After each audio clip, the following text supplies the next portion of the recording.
a story ain't never been told. White on the Blues got pregnant, and they named the baby rock and roll. At the same time you have Elvis doing his thing, you've got a cat that preceded Elvis in doing rhythm and blues covers with a full band, with drums, with guitar, with bass. His name was Bill Haley. Right. Started out as a country cat. He did a song called Crazy Man Crazy in '53, right, before Elvis started recording. And it was more rock and roll than what Elvis was doing early on. Shout, shout, crazy man, crazy. Crazy man, crazy. Crazy man, crazy. Man, that music's gone, gone. Go, go, go, everybody. Go, go, go, everybody. Go, go. But people like to romanticize this question. So they're going to forget about Bill Haley because Bill Haley was kind of like middle-aged when he had his band. He was already too old for us to refer to him as the first rock star, because let's remember. It wasn't sexy for it. It wasn't sexy. Yeah. Because you didn't have to have a face during that time, but you definitely needed to be marketable at that time. Marketable. That's my whole point. Okay. What's marketable? They figured out that the whole package was the music and the way the motherfucker looks. Right. Right?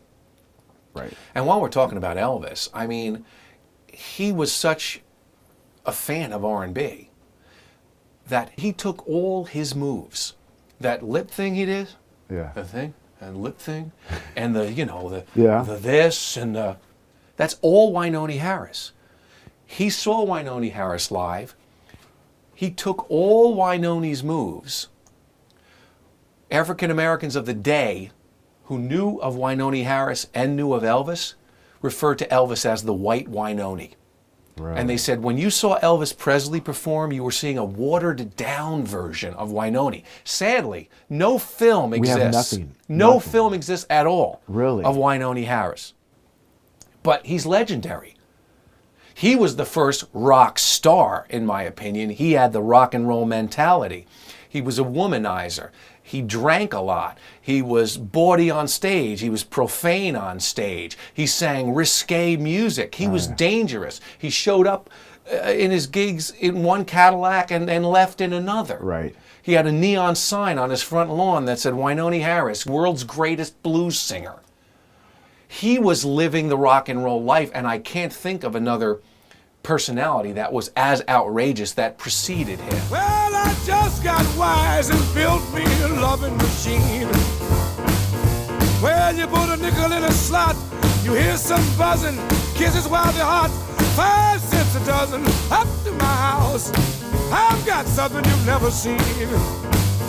Well, I got hip to the tip and built me a loving machine. Thank you for listening to the second part of our series. Stay tuned as we talk to Jim to find out what he thinks was the first rock and roll record.